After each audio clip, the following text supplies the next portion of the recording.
Merit na naman po yung China in time of the Chinese New Year po. Yung celebration nila ng Chinese New Year. Ano anya Mr. Maravillas yung pinagdadaldal na naman ng China. Ayaw talaga pong i-recognize yung The Hague ruling sa West Philippine Sea. Null and void daw. Sabi ng China Consul, di anya Mr. Maravillas yung dapat na gawin natin. Di suplakin natin naman. Ganon lang po. Paano yan Mr. Maravillas yan na yung ating Pangulong Bongbong Marcos may message pa nga sa mga Chinese.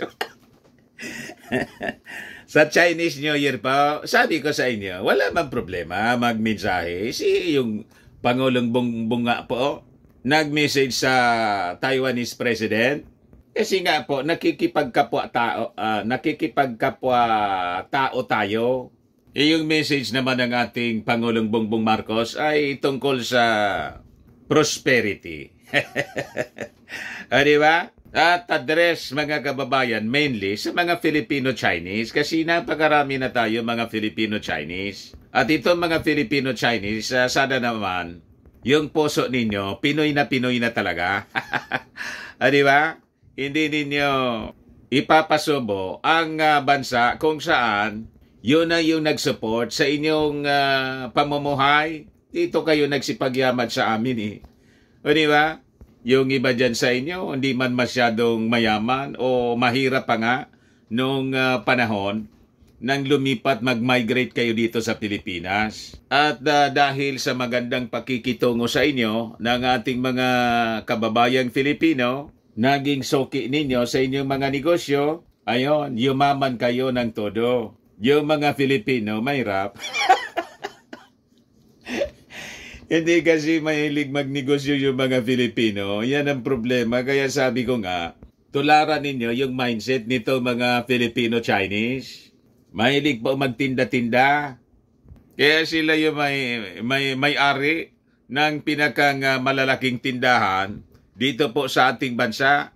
Tingnan ninyo sa paligid. Di ba?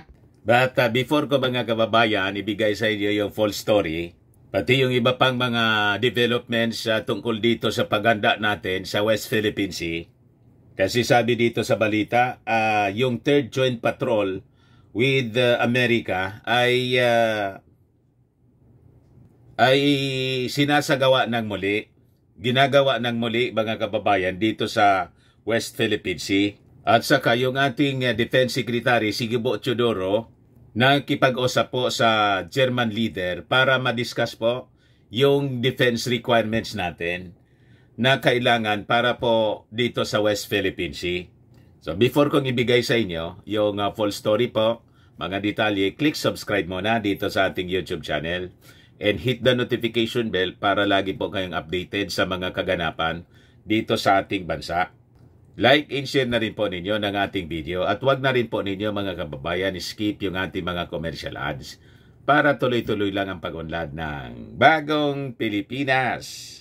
Sa mga naganap po ng malinis and spacious fitness gym, punta lang po kayo sa aming Colossal Fitness Gym.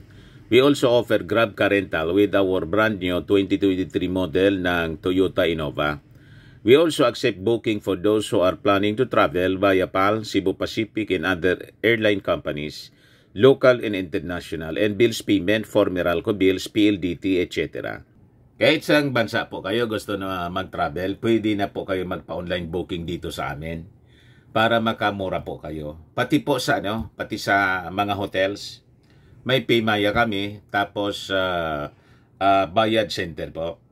Ang Colossal Fitness Gym is located at 3rd floor, Security Bank Building, Lanco Business Park, Legazpi City, Albay. For inquiries, look for Gilon Maravillas, contact number 0966-802-0949. Ito yung Innova namin. Lagi na pong matao sa amin po.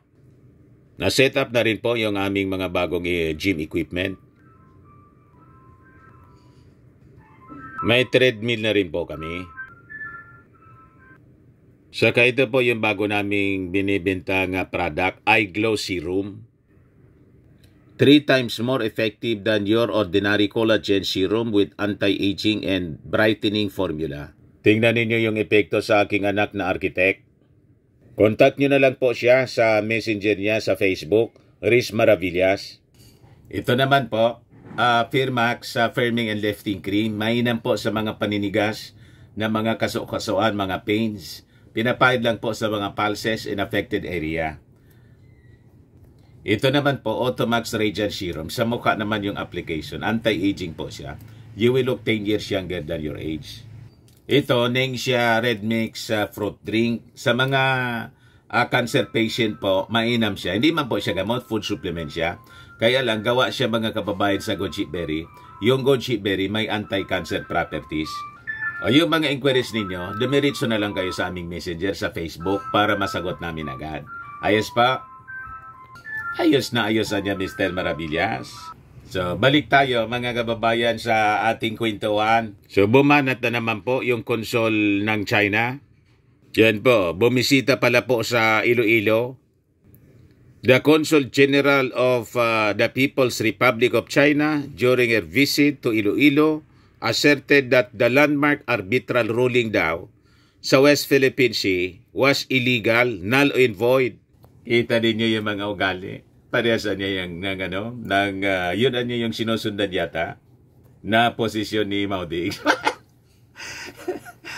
Si Mao Diggs po, kapirasong papel lang anya yan. Sabi ni Digo, you just imagine, pinabura na po ng UNCLOS, ayaw pang i-recognize kasi kapirasong papel, hindi man daw ito yun importante. Kung hindi importante po yung papel, di paano pa, mga kababayan, bakit yung mga kalupaan sa buong mundo may titulo?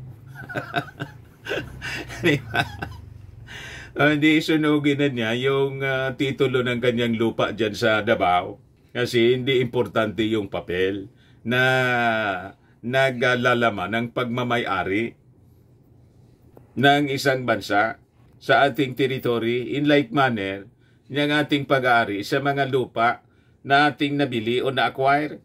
So kung ikaw ay may lupa alimbawa tapos inanab, kinamkam ng kapitbahay mo, so, kung susundan natin yung logic ni Digong, wala naman anyang pakinabang yan kasi malakas yung kalapit bahay natin. Basura ko yan. O, diba? Kasi kailangan malakas tayo, kaya nating i-enforce. So, gano'n ang logic, mga kababayan, ni Digong. Gusto ninyo ng ganong ori ng leader na gustong bumalik sa posisyon? Sabi, tatakbong senador. Pero nawala na yata yung ambisyon mag-senador. Gusto niya separate Mindanao na. O diba? So sabi ng konsul ng China, China has never and will never accept it. China's rights and interest in the territorial dispute niya sa South China Sea are deeply founded in the historical facts and legal facts and also the international law, sabi ni Consul General Chang Zhen. Kung sinasabi ninyo na based sa historical facts and international law, so lalo na may karapatan kami dito sa West Philippine Sea. Nauna po kami. We are Ophirians. Wala pang Chinese sa mundo. May mga Ophirians na. Kaya nga po importante na pagtuunan natin ng importance po yung bill ni Congressman Dan Fernandez. Kailangan pa talakayin natin kung kailangan bang ipagpatuloy pa natin yung pangalan ng Pilipinas na Philippines. Kasi yung Philippines is a modern name for this land. Pag Pilipinas yung ating bansa, ang history ng Pilipinas po nagsimula lang nung sakupin po ang lupang ito ng mga Kastila 500 years ago. So talo tayo sa claim na 1,000 years ng China pa ganon. Pero pag offer tayo po, ang history natin, mga kababayan, can be traced back to creation. Nakita ninyo? Can be traced back to creation. Just like mga kababayan, yung mga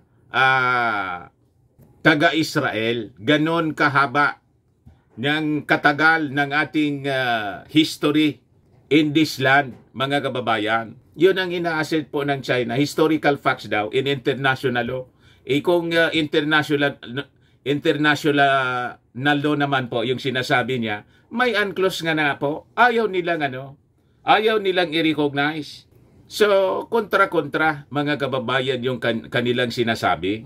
So, sabi dyan, siyang cited 12 articles from Chinese media, outlets supporting China's sovereignty and rights in the area. So, ito yung pinapalagana po ng mga pro-China propagandists dito sa Pilipinas po, na mga Filipinong taksil. Nag-ano niya, Mr. Maravillas, yung si Xiang doon sa Iloilo. In time po sa Chinese New Year. Kaya nga sabi ko sa inyo, huwag tayong nakikibahagi sa pagsaya dito sa Chinese New Year kasi ginagamit nila yung culture nila to invade nations. Unang-unang ini-invade nila yung minds ng mga tao para maging sympathetic sa kanila. Yung strategy po nila. O tingnan ninyo, ang dami mga Filipinong sympathetic sa China. Yun ang unang ginawa. Ang tawag po ni Xi Jinping yan, soft power. Pag na-invade na yung isipan ng mga tao po, tulad natin ng mga Filipino, hindi ka na mag-resist sa kanilang pananakop. Ganon po, mga kababayan. Ito na yung balita, mga kababayan. Nagsimula na pala yung third joint patrol ng Pilipinas at ng Amerika. Sabi rito, the United States and the Philippines held their third joint sea and air patrol in 3 months off the South Asian country's coast on Friday, the ally said. The latest sea and air patrols in the South China Sea come as Washington seeks to strengthen its defense ties in the region in the face of an increasingly assertive China. So maraming salamat sa ating kaibigan, yung Amerika. In separate exercises, the US and Japanese navies also held joint drills in the Philippine Sea this month in a show of force as tensions with China and North Korea rise. So maganda po itong mga developments. Ito yung gusto natin. So sabi dyan, Friday sea and air patrols involved the US combat ship USS Gabriel G-Forge and MH-60 Seahawk helicopter along with the Philippine Navy's BRP Gregorio del Pilar warship and an AW-109 helicopter. Kaya po nagagalit yung China kasi tama yung tinatahak na direksyon ng ating Pangulong Bongbong Marcos. Checkmate po sila kasi. Kaya ang ginagawa nila ngayon, ginagatungan yung mga allies nila rito, ginagamit yung mga politikong pro-China, pati mga vloggers para pag-away-awayin po tayo dito. At ito na nga po, may secessionist movement sa Mindanao na ang pasimuno mismo, Sidigo. You see? So ito pa po yung magandang balita. Teodoro, German leader, discuss defense requirements in WPS.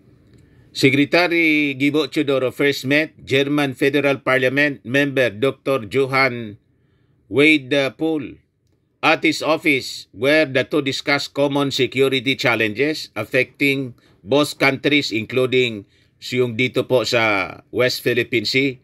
Sabi ni DND spokesman Director Arsenio Andolong.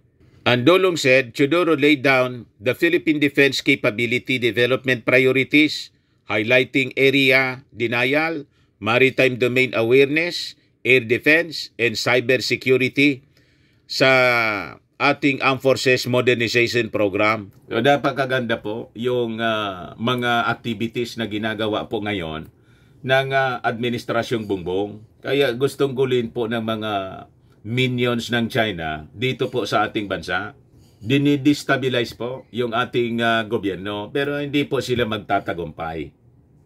It is doomed to fail, sabi ng ating Pangulong Bongbong. Sa ilalim po ng modernization program Horizon 3, the Armed Forces intends to acquire more naval ships, attack aircraft, submarine, and other sophisticated armaments to boost defense and security capabilities amid maritime tensions unfolding in the South China Sea brought by China's aggressive encroachment. Ngayon po importante na yung economic provisions po ng ating konstitusyon, huwag nating pabayaan na maantala pa. Yun ang intention po ng mga senador. Pag ginantala po nila, suportahan po natin yung People's Initiative para i-abolish na natin yung Senado. Nagiging harang po sila sa kaunlaran ng ating bansa. Nagiging hadlang. Tama po? Kasi yung restrictions po sa foreign investment, yung flow ng foreign investments, kailangang mawala po yon para mabilis yung pag-asenso ng ating economy. At pag tayo marami ng pera dito sa ating bansa, makakabili tayo po ng kailangan nating defense armaments para sa security po ng ating bansa, internal and external security. Tama pa? Saktoan niya, Mr. Maravillas. Ayan man lang po ang sa ating short video. Ako po si Dante Maravillas. Bye-bye. God bless.